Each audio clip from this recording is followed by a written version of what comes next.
Ilang araw din akong nakulong sa bahay, kaya't samahan niyo akong magwalwal dito sa aking mini vlog for today.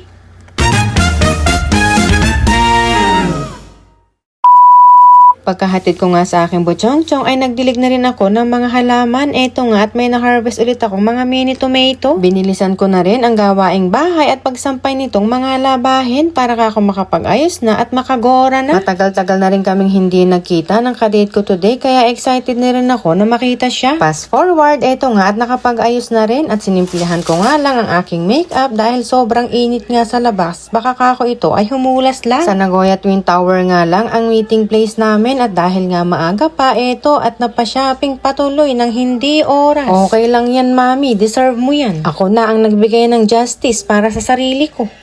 Nandito na nga rin ako sa kakainan namin. Yes! Yung kanta ni, nakakangiti-ngiti ka na rin kahit pa paano. Yes. Nung isang araw nga lang, kagagaling ko nga lang dito. Ngayon nandito na naman ako. Hindi naman talaga halatang hindi mahilig sa oyster. Ani?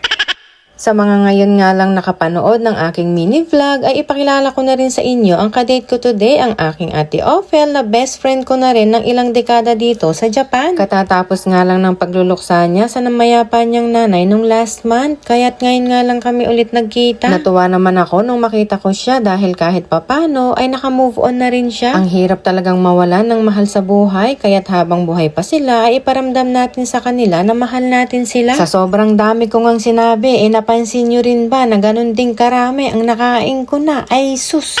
Pagkatapos nga namin mga bondad, naghanap naman kami na makakapihan. Eto nga, tumawag pa yung isa naming kaibigan at makikikapi rin daw siya at makikichismis. Ano pa?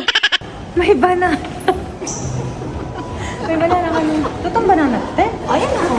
Ay talaga, ate, totoo siya banana. May dagta siya. Ano pang meron dito? Baka meron pa dito ating ano? Ibang banana pa dyan. Ano bang banana yung hinahanap mo? Ibang banana. Ano ba to?